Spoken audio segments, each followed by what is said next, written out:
United Nations তদন্ত জানিয়েছে যে সাম্প্রতিক হামলাগুলো জাতিসংঘ চার্টার ভঙ্গ করেছে, বিশেষ করে একটি মেয়েদের স্কুলে আঘাতে শতাধিক শিশুর মৃত্যুতে। মার্কিন বাহিনী একটি ইরানি যুদ্ধজাহাজ ডুবিয়েছে, মধ্যপ্রাচ্যে সামরিক উত্তেজনা বেড়েছে। ইসরায়েল তেহরান ও বেইরুট সহ ইরানে ও লেবাননে নতুন বিমান হামলা চালিয়েছে। ইরান ও আমেরিকা এবং ইসরায়েল উভয়ের লক্ষ্যবস্তুর ওপর ক্ষেপণাস্ত্র, ড্রোন ও হামলা চালাচ্ছে।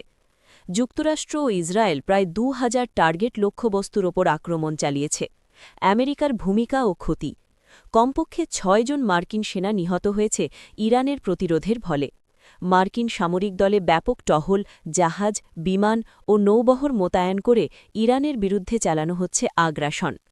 অর্থনৈতিক ও রাজনৈতিক প্রভাব: মধ্যপ্রাচ্যের এই যুদ্ধ বিশ্ববাজারে তেল ও জ্বালানি মূল্য বৃদ্ধি করছে, বিশেষ করে হরমুজ সংকির নিরাপত্তা হুমকিতে। ইরানের প্রতিক্রিয়া: ইরান ঘোষণা করেছে যে তারা দীর্ঘমেয়াদী যুদ্ধে প্রস্তুত এবং তাদের প্রতিপক্ষকে ক্ষতিগ্রস্ত করবে। ইরানের ক্ষেপণাস্ত্র ও ড্রোন ব্যবহার করছে ইসরায়েল ও মার্কিন ঘাঁটিগুলোর বিরুদ্ধে।